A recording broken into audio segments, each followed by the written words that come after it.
nasikia salama.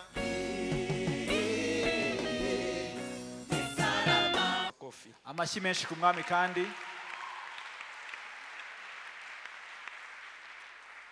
So we thank God for another day that He has given to us. Turashima Imana kandi ku wundi munsi yaduhaye.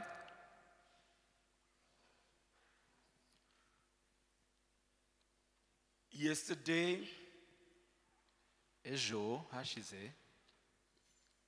we have been talking about what pride is. twagerageje gusobanura icyo ubwibone ari cyo. And we said that pride is trying to overestimate yourself. Twavuze ko ubwibone ari ukwishyiraho udakwiriye kuba cyangwa kwizamura, By putting yourself up in the position that God did not put you. ukishyira mu mwanya Imana itagushyizemo. And number two, we said pride is contesting what God says. Icya kabiri twavuze ko ubwibone ari ugushaka kurwanya icyo Imana yavuze. Number three, we said pride is a negative attitude that refuses to lift up he who deserves to be lifted up. Icya gatatu twavuze ko ubwibone ari imyifatire cyangwa imyumvire mibi yo kwanga kuzamura cyangwa icyubahiro uwo Imana yagihaye. So we will continue from there. Turakomereza aho ngaho. We go to number 4. Turajya ku cya kane. But before that, I want you to take quickly these scriptures. Ariko mbere yuko tugana muri zo ngingo, reka twandike ibyanditswe vuba vuba. Jeremiah 9, Yeremiya 9 23 to 24. umurongo wa 23 na 24. Proverbs 16:5. Imigani 16 umurongo wa 5.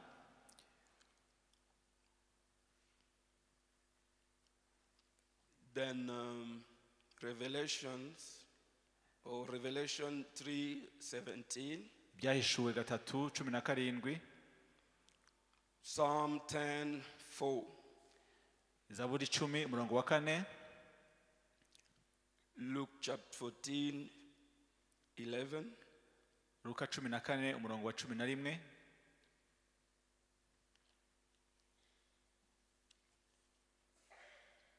I think that is all. Ibyanditswe ni ibyo ngibyo turi buvugeho.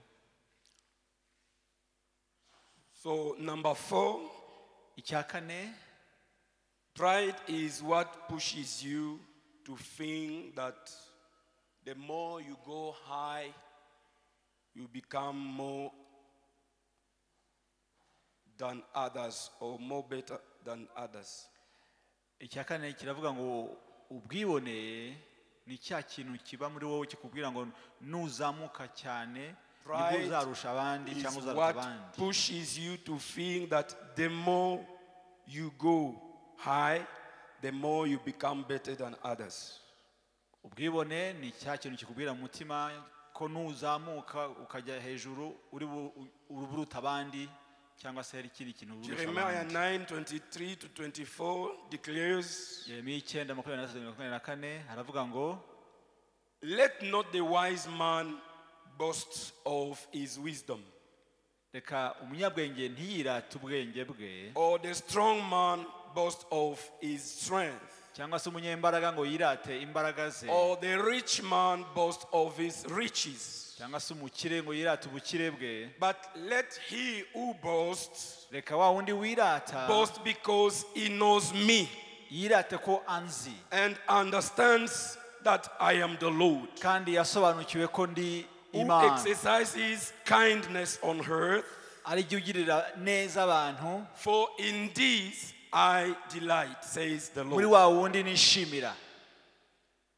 So if you have to glorify yourself, Niba ushaka kwishima cyangwa se kwihesha if you have icyubahiro, to see yourself more important, niba ushaka kwibona let it be in the knowledge of God, reka bibe kubera kuzi Imana, in the understanding of that He is the Lord. bibe mu kumenya Imana cyangwa se mu kuyisobanukirwa. Proverbs 16:5. Imigani 16:55 the Bible says, Bibiliya iravuga ngo everybody with proud buri wese uwibona or everybody with a proud heart buri wese ufite icyo is yirata detestable ni ikizira imbere y'Imana, before the Lord. ni ikizira imbere He y'Uwiteka. will not go unpunished. Ntabwo azahera adahanwe. Everyone with a proud heart Buri muntu wese ufite ubwibone mu mutima is detestable before God. ni ikizira imbere y'Uwiteka. Means he is in abomination before N'ayandi God, magambo ntabwo Uwiteka amwishimira and he will not go unpunished. kandi ntabwo azahera adahanwe. So it means God will always punish pride. Ni ukuvuga ngo Uwiteka buri gihe azahana abibone. God will always punish the one who thinks that the more he goes up, the more he becomes more important than others. Uwiteka azahana wa wundi wese wibwira ko iyo nazamuka abaza kuba ari bwa aruta abandi. Number 5. Icya gatanu mu busobanuro bw'ubwibone, Pride is trying to show off what you really don't have the right to show off. ubwibone ni ugushaka kugaragaza ibintu tudafitiye uburenganzira kugaragaza. C'est ce que nous avons appelé l'autre fois en français crâner. Nicyo twise cya gihe mu gifaransa crâne. M'as-tu vu? Wambonye, Did you see me? wambonye. You mean you did not watch TV yesterday? Mwene magambo ejo ntabwo warebye televiziyo, ntabwo wabonye amakuru. You mean you were not in that party? Mwene magambo cya gihe ntabwo wari muri wa munsi mukuru. Everybody was talking about me. Buri wese yavugaga njyewe The way I dressed, uko nari nambaye, I put all of them KO. bose bari hasi yanjye. And when that sister is telling you, yeah, you put all of them KO, but did you know the way you dressed? Niyo mpamvu nkubwiye nti bose wabashyize hasi, ariko se wari uzi ukuntu wari wambaye? You had a very short skirt upper. Wari wambaye akajipo kagufi cyane, All this, it was outside. igituza cyawe cyose cyagaragaraga And all this outside. n'amabere yose agaragara. And when you're back, Mu mugongo it was just scandal. byari Now, ishyamba. because he is pride, Ariko or kubera she is ubwibone, pride, kubera ko yibona, she will tell you, yakubwira ati it is not my fault. ntabwo ari ikosa ryanjye, It is the fault of God ni ikosa ry'Imana who created me with this kind of body. wandemye n'uyu mubiri gutya. You know, God has given me the body that can be used for public exposition. Urabizi ko Uwiteka yandemye ngo ngaragaze uko nteye mu bantu.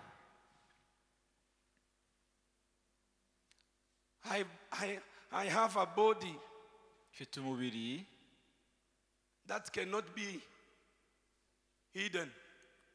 udakwiye guhishwa rwose. En lingala on dit, Nzambe apesanga nzoto sembe sembe. Imana yampaye umubiri unyerera, mbese usize amavuta cyangwa utepesi cyangwa se Eza nzoto ya mutu moko te. Eza vitamini ya mibali.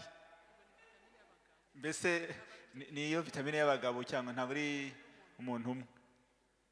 Nzoto akoluwe. Mu burembe bw'ukodesha. So you think that your body is more than other bodies. That's why you do Ukibwira the ko show off. umubiri wawe ari umubiri mwiza kuruta uw'abandi, ari uwo kwerekana buri kanya. You want to show us what we don't need to see. Urashaka kutwereka ibyo tudakeneye kubona. That is pride. Ubwo ni ubwibone. Revelation 3 verse 17. Ibyahishuwe 3:17. Ici Dieu parle à l'église de Laodicée. Ahangaho Uwiteka abwira itorero ry'i Laodikiya. Il dit, tu t'es dit que je suis riche. Kuko uvuga uti ndi umukire, Je suis beau, je suis belle. ndi mwiza Je n'ai besoin de rien dans ma vie. ntacyo nkeneye kindi mu buzima. But when I look at you, Ariko iyo nkurebye you are pitiful, you are miserable, poor, blind, naked. uri umukene, uri umutindi wo kubabarirwa. I pray that when God will make you great, Ndasenga ngo Imana nitugirire ubuntu you will remember that you are nothing without God. uzibuke ko ntacyo uri icyo udafite Imana. I pray so that the day that God will take you up, Ndasenga ngo Imana nikuzamura you will remember that you are nothing without God. uzibuke ko ntacyo uri icyo udafite Imana. Because if you don't understand that, Kuko nutabisobanukirwa ibyo you will be in trouble. uziteza ibibazo. Because God will always stand against prideness. Kuko Imana buri gihe irwanya abibone. Number 5, Icya gatanu, pride is the lack of interest in seeking God. ubwibone ni ukutagira ishyaka ryo gushaka The Imana. lack of interest in seeking God. Ukumva ko gushaka Imana nta nyungu bifitemo. Someone who is not interested in seeking God is proud. Utitaye ko yashaka Imana. Because kugira ngo remember, I abyimukiremo. told you that pride is about yourself. Kuko nababwiye ngo ubwibone buravuga ngo nijye You are too busy doing your things. uba uhuze uhuriye You are ugiye mu more byawe. concerned and more worried about yourself. Uba wita gusa kubikureba gusa byawe. I, me, Njyewe, myself, my ibyanjye, business. ibyanjye ubucuruzi bwanjye. That is pride. Ubwo ni ubwibone. Pride is about self-centered way of living. Ubwibone ni ukugira ubuzima bwishingiyeho bwireba gusa. Pride is self-reliance. You rely on yourself. Ubwibone ni ukuvuga ngo ndihagije It nigiye is gusa a ushoboye. self-way of living Ni uburyo bwo kubaho and using everything that you have ukoresha ibyo ufite byose for your own benefit, kubw'inyungu interest. zawe gusa. Because you think you Uko are wibwira ko sufficient. wihagije. You don't need God. Ntukeneye Imana. You don't even have time for God. Ntufite n'umwanya wo kujya gushaka Imana rwose. Psalm 10, Rimwe na rimwe verse 4. Zaburi The Bible says, 14, in his pride, the wicked does not seek God. ni umunyabyaha wa mwibone udashaka Imana. In his pride, the wicked does not seek God. Mu bwibone bwe umunyabyaha ntashaka Imana. In all his thoughts, Mu bitekerezo bye there is no room for God. nta mwanya afitiye Imana. Why? Kubera iki? My business. Umurimo wanjye nkora My business is doing fine. ndacuruza nkunguka, ibyashara biragenda, I have a wonderful family. mfite umuryango mwiza, My children are smart in school. abana banjye bazi ubwenge mu ishuri, I am living among the great people in this nation. ndi mu bantu bakomeye muri iki gihugu, Everything I do, it is well. buri kintu cyose nkoze gicamo. People who go to church to seek God, it is because they are miserable. Abantu bajya mu rusengero ngo bagiye gushaka Imana, ubwo nuko ari abatindi nyine babuze icyo biha. That's why they go to cry to God. Niyo mpamvu bajya gutakira Imana. But I am so busy that I don't have time for God. Ariko ngiye ndahuze ntabwo mfite umwanya wo kujya gushaka Imana rwose. You mean you are more busy than King David, Uravuga ngo urahuze cyane, ufite ibyo ukora byinshi birenze ibyo Dawidi yari afite. who was able to say, I am happy when I am told to go in the house of the Lord. We wavuze ngo narishimye cyane bambwiye ngo tujye mu nzu y'Uwiteka. Do you know how a king can be busy? Uzi umurimo cyangwa se inshingano umwami ashobora kugira. Do you know how a king can be occupied? Uzi ukuntu umwami agira inshingano nyinshi agahuga.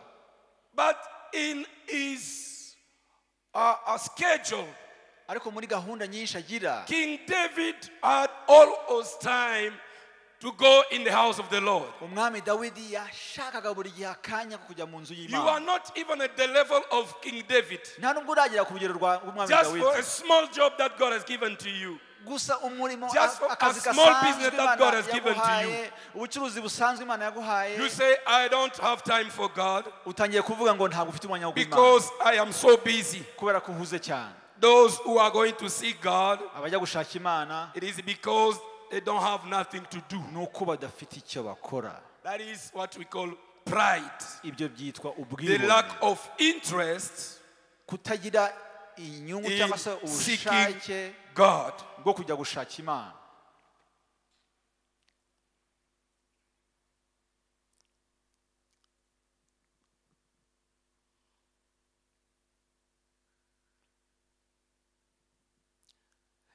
Let us go dukomeze to number 6. Is it 6 or 7? gatandatu 7.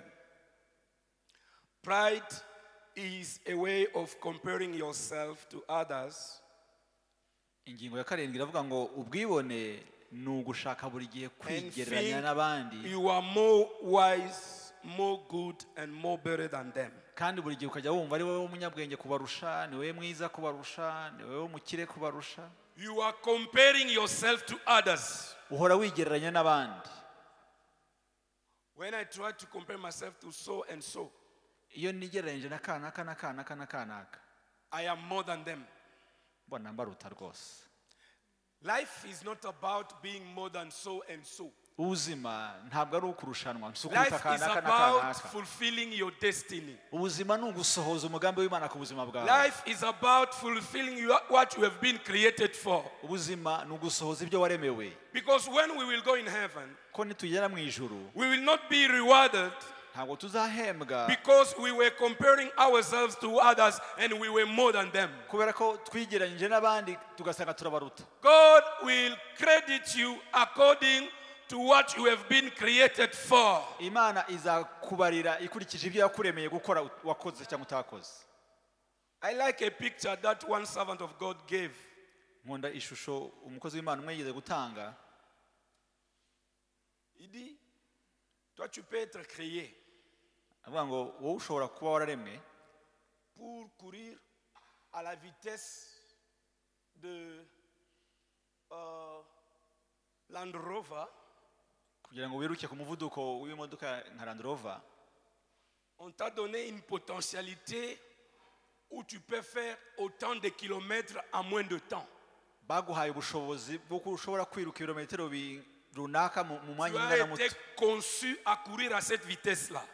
waremwe kugenda kuri uwo muvuduko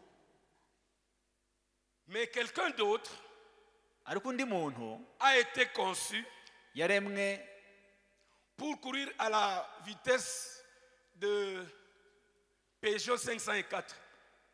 we yaremwe kugira ngo azajye agende mu buzima ku muvuduko wa Peugeot 504 Si ton voisin ne connaît pas Peugeot 504, rappelle-lui.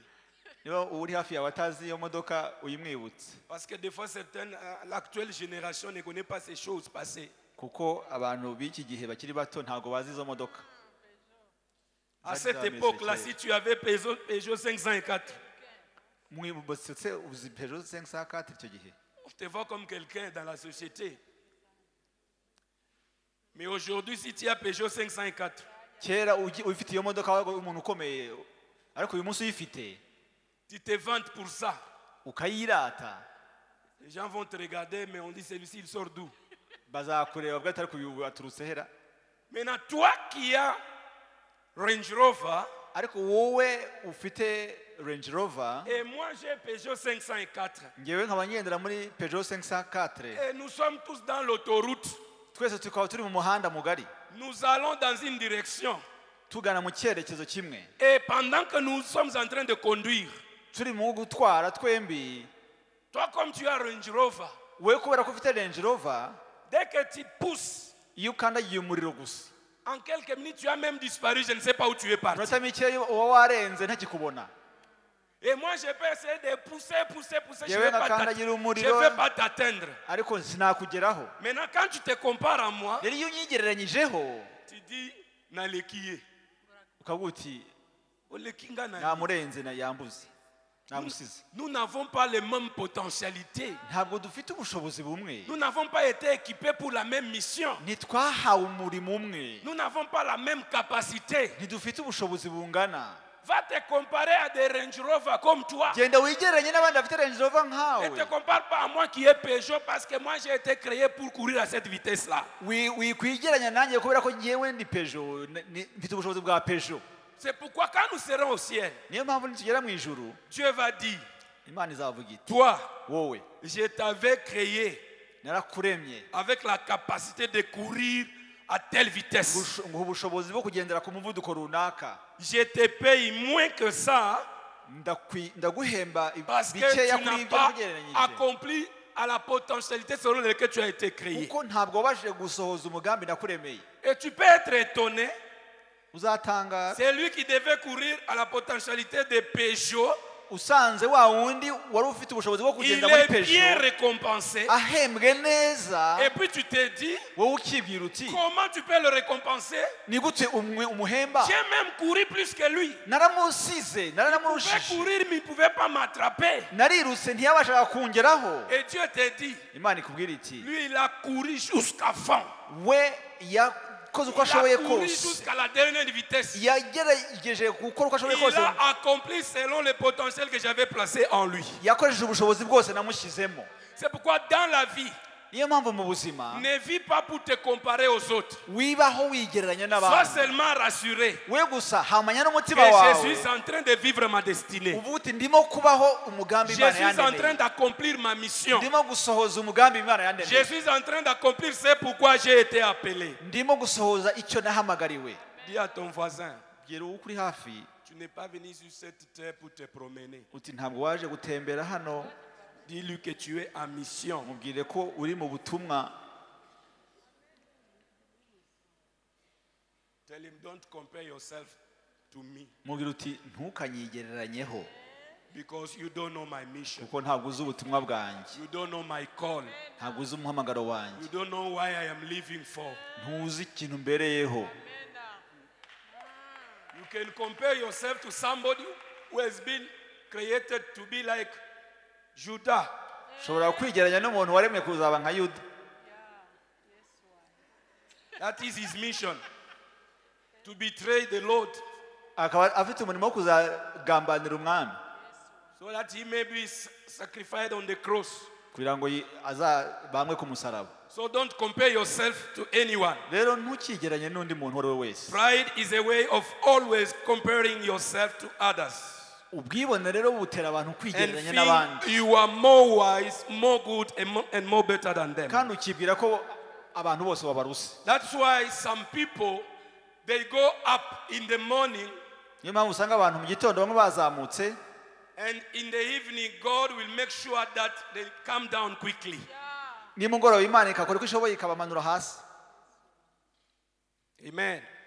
amen You go up in the morning, mu gitondo ukaba watumbagiye in the evening, nimugoroba because of that thing called pride. ariko kubera umutima w'ubwibone God will make sure imana izakora uko ishoboye that kose before the sun disappears, mbere you y'uko must go izuba down. rirenga ube But wamanutse that is not the will of God. ariko ibyo ntabwo ari imana ishaka We have not been called by God ntabwo twahamagawe n'imana to go up ngo tuzamurwe and to come down. maze tumanuke To go up tuzamurwe and to come down. tumanuke To go up tuzamuke and to come down. tumanuke God did not call us to such kind ntabwo of life. imana yaturemeye mu buzima nk'ubwo If you read the Bible in Deuteronomy chapter 28, iyo usomye bibiliya mu gutegeka kwa kabiri 27 verse 13, 13 the Bible says, bibiliya iravuga ngo if you obey all the commandments of the Lord your God that I am giving you today, ngo niwumvira amategeko n'amabwiriza uwiteka ngewe nguhaye God will make you a head and not the tail. imana izakugira umutwe ntizakugira umurizo You will always be at the top and never at the bottom. uzahora uri uwa mbere ntabwo uzaba uwa nyuma You will always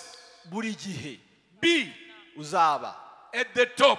uri imbere What does it mean? bivuze iki You will always. ni buri gihe nyine Ask your neighbor, always mean what?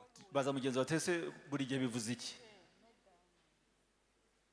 En français, on dit tu seras toujours mu gifaransa baravuga ngo buri gihe uzaba en haut uri imbere et jamais. nta na rimwe uzaba. Do you understand? Murasobanukiwe? When God starts elevating you, Imana nitangira kukuzamura, if there is no pride in you, nitagusanga mu bwibone, God is promising you that you will always be at Imana the top iragusezeranya ko buri gihe uzaba uri hejuru, and never nta na rimwe at the bottom. uzaba uri inyuma, Always. buri gihe.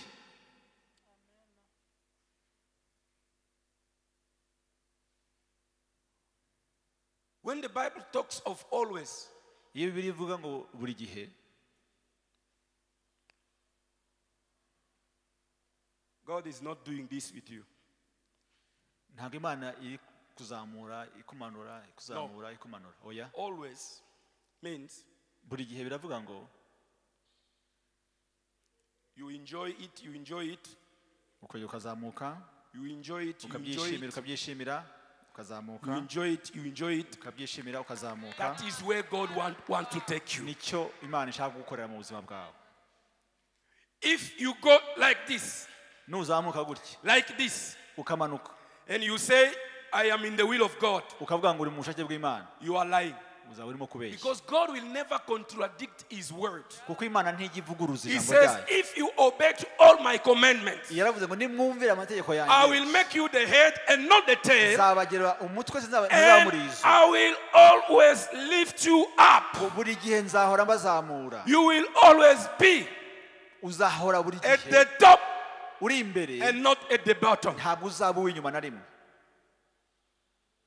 So tell your neighbor, Gira rero uri hafi yawe uti, where you are today is not the end of your story. aho uri uyu munsi ntabwo ariho amateka yawe arangirira. Tell him you are just at the beginning of your Mubwira story. uti niho bigitangira, amateka nibwo agitangira. Tell him you are going to enjoy the greatness of our God. Mubwira uti ugiye kuzabona gukomera kw'Imana yacu. God can give you glory or Imana- cover you with your glory, with His glory, Imana ishobora kuguha icyubahiro cyayo cyangwa se ikagutwikiriza icyubahiro cyayo up to the ends of your life. kugeza igihe upfiriye. You can live with glory Ushobora kubaho mu buzima bw'icyubahiro up to the end of your life. kugeza igihe uviriye ku isi.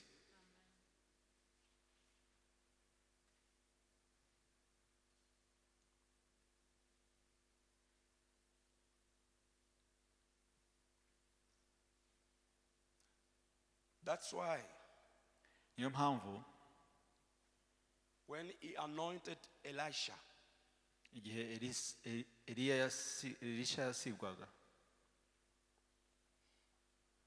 he lived with anointing, yabayeho mu mavuta, he died with it.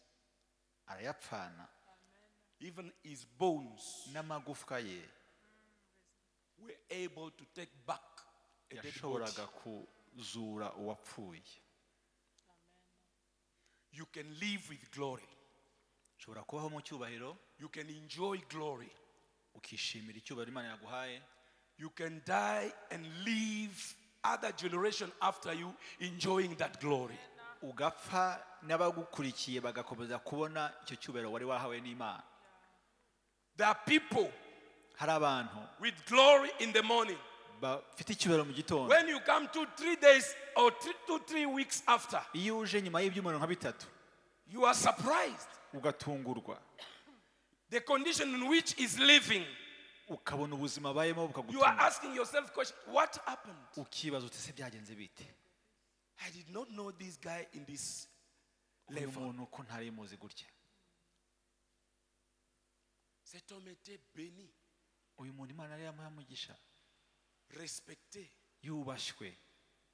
Comment aujourd'hui il peut vivre dans de telles conditions? Ni gute uyu munsi abayeho ubuzima bumeze gutya?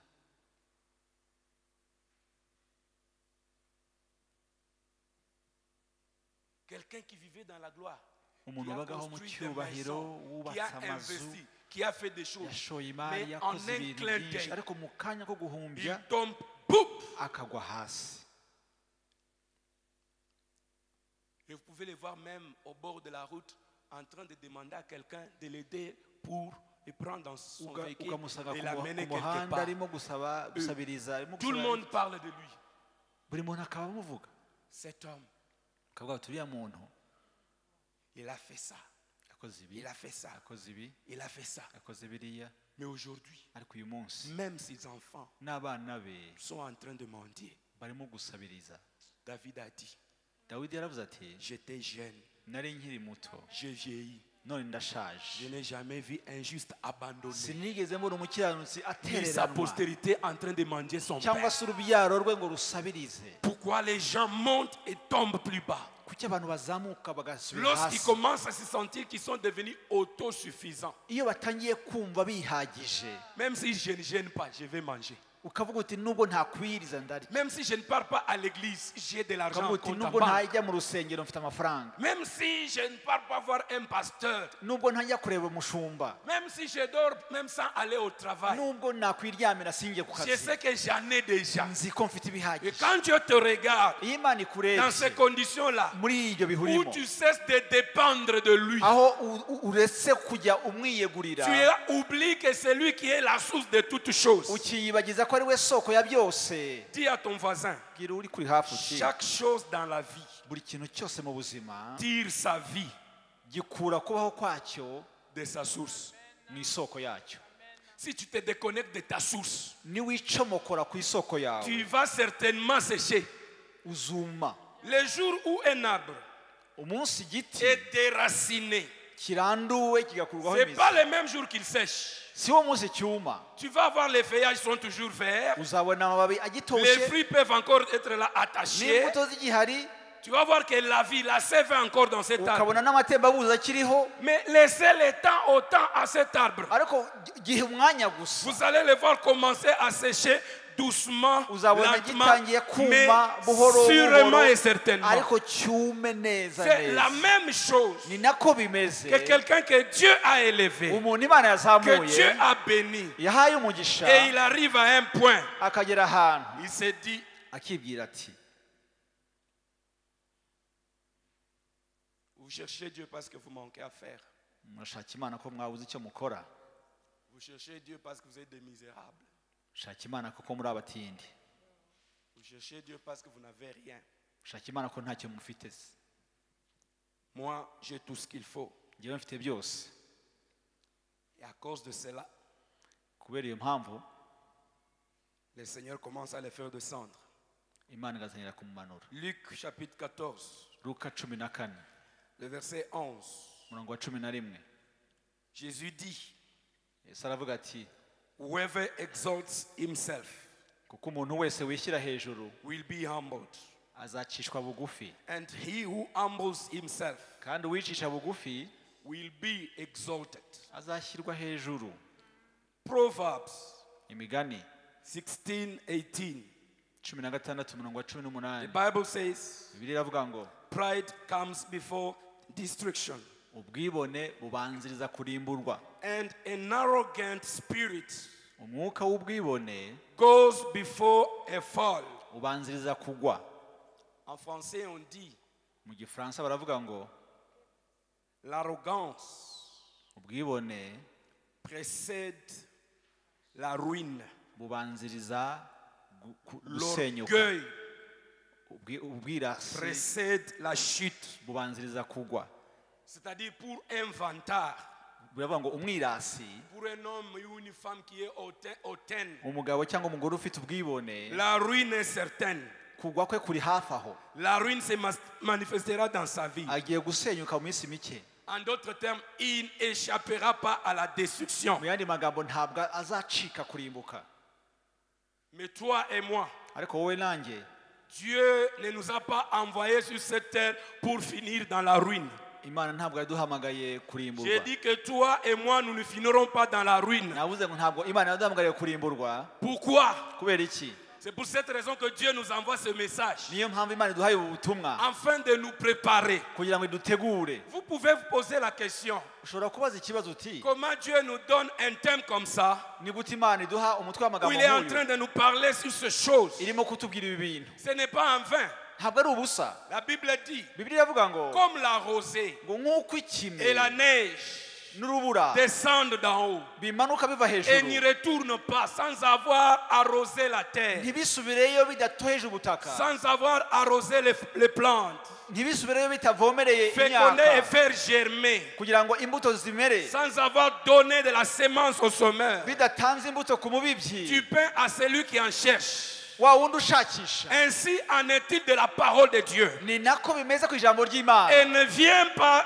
et retourne sans avoir accompli ce pourquoi elle a été envoyée. ntabwo rimanukira ubusa ngo risubireyo ritakoze icyo yagenewe gukora. Restoration Church, Dieu nous envoie ce message itorero ry'Imana rya Restoration Church, Imana pour itweje préparer nos ubutumwa cœurs. kugira ngo dutegurwe mu mitima. Il y a des gens qui vont être vertigineusement bénis. hari abantu bazahabwa umugisha Tu vas babona être isereri. visité à la folie. hari ukuntu Imana Tu vas izakugenderera être ucanganyikirwe. béni à une dimension où toi-même tu ne sauras uzahabwa pas expliquer. umugisha ubwawe utangare wibaza uko Dieu va byagenze. te faire quitter le niveau où tu es aujourd'hui. Imana ishaka gukura mu kigero urimo uyu Dieu va munsi t'amener à une autre dimension. ikugeze mu rundi rugero. Dieu va changer l'histoire de ta vie. Imana izahindura amateka yawe, Dieu va changer ta renommée. ihindura izina ryawe. Dieu va donner la couleur à ta vie. Imana ibara Dieu ubuzima va bwawe. rendre ta vie enviable. Imana izatanga ubuzima bwawe abantu Les gens babwifuze. couriront derrière toi pour dire nous avons aussi besoin de ton Dieu là. abantu bazakwiruka inyuma kugira ngo dukeneye Imana Nous avons aussi yawe, besoin du secret qui t'a amené dans cette dukeneye kumenya dimension. ibanga ryakugejeje muri iyo Les nzu. gens viendront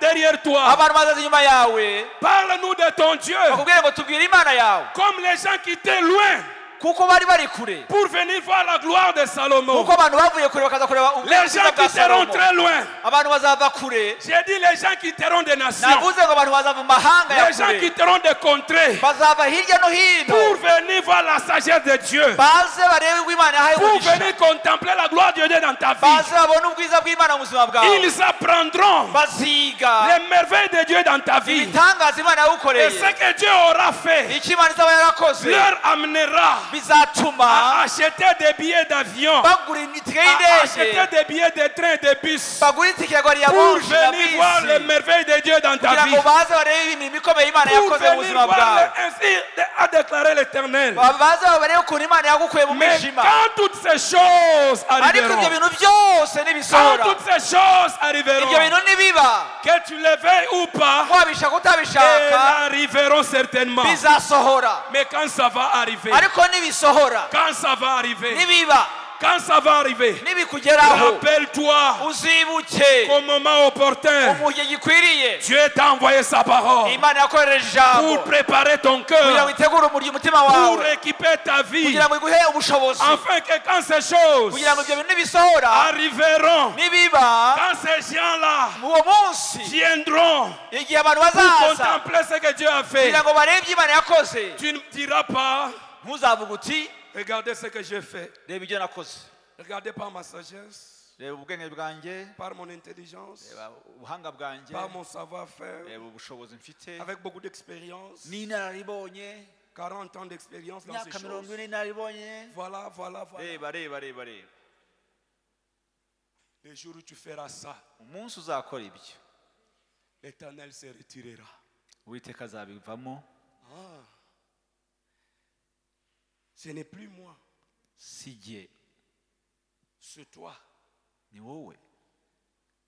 Mais quand ces gens-là viendront, abo bantu nibaza tu leur diras, uzababwira uti ni par ma force, si kubw'imbaraga zanjye, ni par mon pouvoir, si kubw'ubushobozi bwanjye, si ce n'était pas par l'Éternel, iyo biza kuba atari Uwiteka personne ne m'aurait connu. ntawari kumenya. Si ce n'était pas à cause de iyo l'Éternel, biza kuba atari Uwiteka je ne serais pas ce que je suis aujourd'hui. sinakuba ndi ikindi cy'uyu munsi. Bien-aimés, vous qui êtes venus voir la gloire de Dieu, bakundwa mwe mwaje kureba ubwiza bw'Imana, croyez en mon Dieu, mwizere Imana yanjye, acceptez mon Dieu, mwakire Imana yanjye, vivez pour ce Dieu-là, mubeho ku bwayo, humiliez-vous devant ce Dieu-là. mwicishe bugufi imbere De la yayo. même manière dont il m'a élevé, uko yanzamuye il peut aussi vous élever. nawe Il yakuzamura, peut aussi vous bénir. nawe yaguha umugisha, Il peut aussi changer l'histoire de votre nawe vie. yaguhindurira amateka. Bien-aimés dans le Seigneur, bakundwa mu mwami, Dieu nous a donné cette pensée Imana yaduhaye icyo au gitekerezo travers de nos parents spirituels. inyuze mu babyeyi bacu mu mwuka, Parce qu'il y a des choses qui vont venir. kuko hari ibintu bizaza, Il y a des choses qui vont venir. hari ibintu bizaza. Ndakurahiye, Je vais te dire quelque chose. reka nkubwire ikintu kimwe. J'ai eu une vision nagize iyerekwa d'un temple. y'urusengero. J'ai déjà vu des temples à la télévision, Hari insengero nabonye kuri televiziyo comme on les appelle des méga churches. nk'uko bajya babyita ngo ni amatorero magari manini, Mais je n'ai jamais vu quelque chose comme ça. ariko icyo kintu nabonye nta handi nakibonye. J'ai vu un temple Nabonye urusengero où quand le prédicateur monte pour prendre la parole, aho umuvugabutumwa yazamutse kujya kuvuga ijambo, il n'y a rien ici. nta kintu hari imbere kiba gihari, Quelqu'un appuie un bouton, pap, umuntu agakanda et quelque akabuto chose s'ouvre. hagakinguka, noneho agatuti kakazamuka, Le prédicateur prend sa Bible, il dépose. noneho umubwirizabutumwa agashyiraho bibiliya ye. Maintenant, quand il commence à prêcher, Yatangira kubwiriza, quand il avance, iyo ateye intambwe ajya mbere, vous voyez les vides ici. murabona ahangaha Si je fais ça, hari umworera, je vais tomber là-bas. ndamutse nkandagiye nagwa Alors, quand hasi. il avance, Ariko iyo ateye intambwe il a envie de venir là où vous êtes. ashaka kuza aho muri, Quand il fait comme ça, iyo akandagiye quelque chose sort. ikintu kirasohoka, Il dépose les pieds. agashyiraho Quand il fait ikiganza, un autre, il agakomeza peut arriver jusque-là. akagera aho ngaho muri, On le ramène encore ici. bakamugarura aho ari. S'il vient ici, Iyo agiye il hariya veut aller dans cette direction-là. akajya kujya Il hariya, fait ça. agakora ça sort. agakora Il fait intambwe, ça, et il arrive jusqu'à akagera hirya Et hariya, quand il veut rentrer, yashaka gusubira inyuma. ça, je n'ai jamais vu Ibyo ça ntaho quelque part. ndayibona na rimwe no kuri televiziyo. Et le peuple qui habitait ce temple, Kandi abantu babaga muri urwo rusengero ils étaient magnifiques, bari ibitangaza, beaux, beza belles. beza. Le monde les enviait Isi yarabifuzaga, et voulait devenir comme eux. ishaka kumera nkabo. C'est là que Dieu est en train de nous amener. Niho Imana iri kutujyana. Tu n'as pas encore vu. Ntabwo urabona, Tu verras. uzabona. Restoration Church, nous Toro n'avons pas encore vu. y'izanamitima, ntabwo murabona, Nous allons voir. muzabona. Parce que la grande gloire est en train de Kuko venir. ubwiza buri imbere kandi ni Parce que bugari. les grandes choses sont en train de Kuko venir. ibikomeye nibyo biri imbere. Mais quand nous serons dans cette gloire-là, Nitugerayo ariko, quand nous serons dans cette gloire-là, nitugera muri ubwo bwiza, c'est pour aller de gloire en ni gloire, ukuva mu bwiza tujya mu de bundi, victoire en victoire, mu butsinzi tujya mu de bundi, puissance en mu puissance, mbaraga tujya mu de zindi, merveille en merveille. itangaza tujya mu bindi, Afin qu'un jour, kugira ngo umunsi quand umwe, le temps de partir va sonner, igihe umunsi wo kugenda uzaba Quand nous ugeze, partirons, nitugenda, les enfants des enfants des enfants de nos enfants abuzukuru n'abuzukuruza viendront n'abuzukuruza adorer, bazaza viendront kuramya, louer, glorifier l'Éternel bazaza guhimbaza et Uwiteka, dire béni soit le Dieu de Yoshua bavuga Massas. bati ahimbazwe Imana Béni soit y'ababyeyi le Dieu de bacu, bavuga bati bahimbaze, Béni soit le Dieu de Francky. hahimbazwe Imana Béni soit le Dieu de Eugène. ya Pastor Jeune, Et béni soit le Dieu de Lisa Massas. bavuga bati ahimbaze Imana ya mami Ils ya viendront Pastor, adorer ces dieux-là. baze guhimbaza iyo Mana, Ils ne vont pas l'abandonner. ntago bazayivaho, Parce qu'ils diront, kuko bazavuga bati les mêmes dieux ya Mana nous ont transmis ces choses. niyo yaduhaye ibi bintu, De la même manière nk'uko yabigenje dont il a marché avec nos parents, yakoranye n'ababyeyi bacu, il marchera avec nous. ni nako izagendana C'est natwe. pourquoi j'ai dit, Kuki mbivuze? l'Éternel nous envoie cette parole Uwiteka aduhaye iri jambo pour nous préparer, kugira ngo dutegure, afin que nous ne puissions pas finir dans la ruine, kugira ngo ntituzarimbuke turangiza que nabi, nous puissions finir dans la gloire. tuzarangize mu cyubahiro. Même la maison où tu as habité, Na ya nzu wabayemo tu n'es plus là, ntabwo ugihari, mais quelqu'un y entre avec maladie et il est automatiquement umuntu guéri. akayinjiramo arwaye agakira. Un bureau que tu as utilisé, Ibiro wabayemo tu n'es pas là. ntabwo ugihari, Quelqu'un qui te remplace, umuntu ugusimbuye il a des problèmes avec sa jambe, ça ne tient pas. afite ikibazo cy'ukuguru, Le fait qu'il entre seulement dans ce bureau-là, yakwinjiramo gusa aho hantu il reçoit la guérison. akakira Il gukira, se pose des questions. akibaza Qu'est-ce ibibazo, qui se passe ici? habaye iki hano? Et on lui dit, Bakamubwira bati un fils du Très-Haut est passé par ici. hano hari umwana w'Imana isumba byose Il y yahageze, avait une servante du Tout-Puissant qui hari est passée par umujakazi ici. w'Imana yabaga hano. C'est pourquoi Dieu nous envoie ces messages. Niyo mpamvu Imana iduhaye ubutumwa, Parce qu'il va nous impacter kuko buzatugiraho au ingaruka, point où partout où nous serons, kugira aho turi hose, que ce soit dans le quartier, cyaba ari que mu gace ce soit dans dutuyemo, une entreprise, cyaba aho ukorera mu que kigo, ce soit dans nos familles, cyaba mu miryango que ce yacu, soit dans n'importe quel coin de la terre, cyaba aho twaba turi ku isi le hose, monde saura que nous appartenons à la grande famille de Dieu. isi izamenya ko turi abo mu muryango w'Uwiteka Le Imana. monde saura que nous avons un Dieu vivant. Isi izamenya ko dufite Imana nzima. C'est pourquoi l'Éternel Niyo mpamvu Uwiteka avuga ati nous envoie sa parole itwohereje iri jambo pour nous préparer. kugira ngo idutegure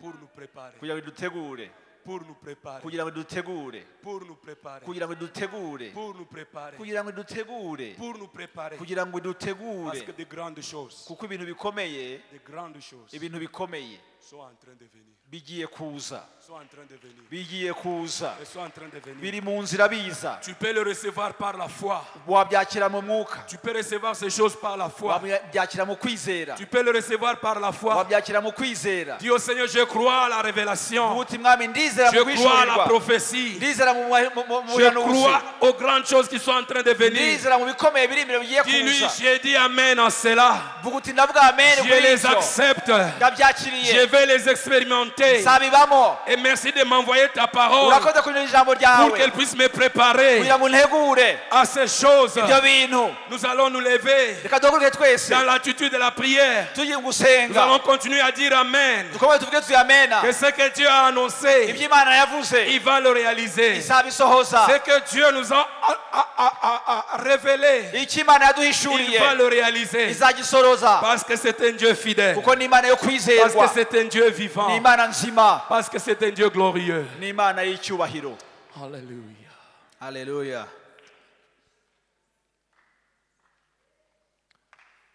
Chante ces cantiques. reka turirimbe iyi ndirimbo twese hamwe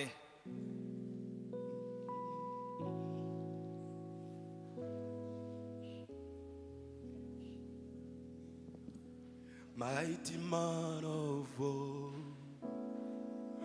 Lion of Judah, we bow down and worship you. Mighty man of war, Lion of Judah, we bow down and worship you. Mighty man of war, Lion of Judah, we bow down and worship you. Mighty man of war, Lion of Judah, we bow down,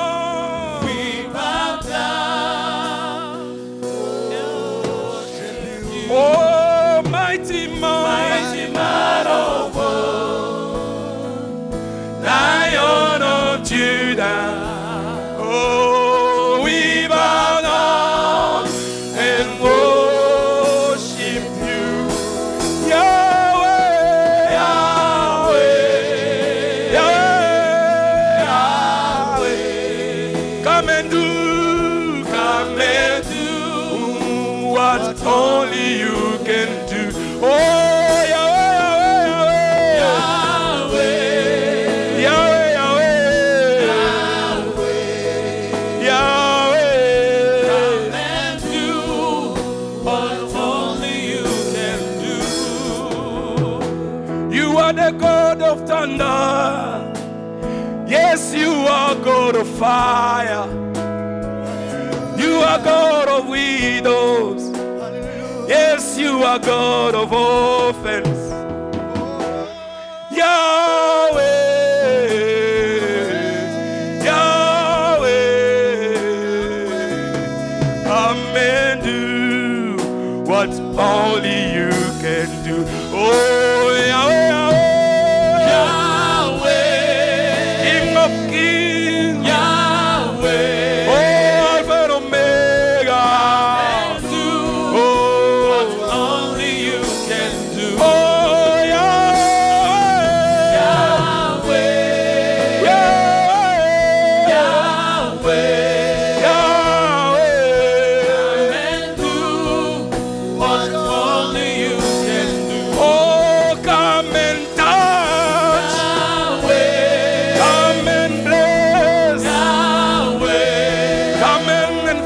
Your people and do what only you can do. Oh, Yahweh, Yahweh, Yahweh, Alpha and Omega, Yahweh, oh, King of kings, come and do what only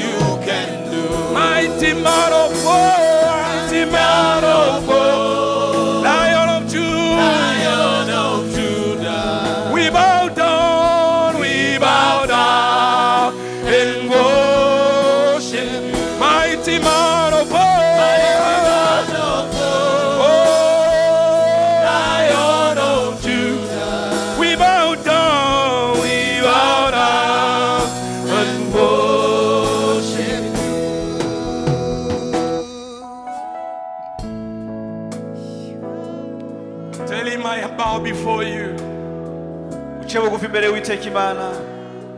Tell him, continue to teach me humbleness. Umubwire uti komeza unyigishe guca bugufi Mwami. Continue to help me to understand all the dimension of Komeza humbleness. unyigishe ibanga riri mu guca bugufi. Continue to prepare my heart for what is coming. Komeza wigishe umutima wanjye igihe cyo wita guca bugufi. Continue to prepare my heart for what is going to happen. Komeza utegure umutima wanjye kubigiye kuzabaho. Prepare me, prepare me, Ntegura prepare me. Mwami, ntegura Mwami. I am ready, prepare me, prepare me. Niteguye, ntegura Mwami. Yahweh, Yahweh, come and do what's only you can do. Oh, Yahweh, Yahweh, Yahweh, come and do what only you can do. Oh, Yahweh, Yahweh, oh, Yahweh, Rekete shaka karaba babaranda babaranda, rokoko shaka kaka, Yahweh, rokoko shaka kaka karaka, bebe kokoro shika taka karanda babaranda, rekete shaka taka karanda babaranda, rekete shika taka karaba baba. Rokoto shikata kakaranta baba, rokobo shakata kakaranta baba, rekete shikata kakaranta baba, rokobo shakata kakaranta Yahweh, Father, manifest your glory. Come and do what only you can do. Come and do. Come and do what only you can do. Come and fulfill. Come and do what only you can do. Oh, come and bless your people. Come and do what only you can do. Oh, come and touch and heal. Come and do what only you can do. Come and take us to another level, Jesus. Come and do what only you can do. Come and comfort and visit your people. Come and do what only you can do. Come and fulfill your way. Come and do what only you can do. Mighty man of war. Lion of Judah, Lion of Judah. we bow down and worship. Oh, come and set us free. Man of war, Mighty man. Lion of Judah, Come and defend your people. bow down and worship. Oh, get in our battles, Lord. Man of war, Come and fight on our behalf, Jesus. Lion of Judah, Oh, Lion of Judah. bow down and Oh, worship. Yahweh. Yahweh, Yahweh. Yahweh, Yahweh. can do what only you can do. Oh, Alpha and Omega. Yahweh, Might King. Yahweh, Lamb of God. come and do what only you can do. Come and do. Come and do what only you can do. You do miracles so great, God.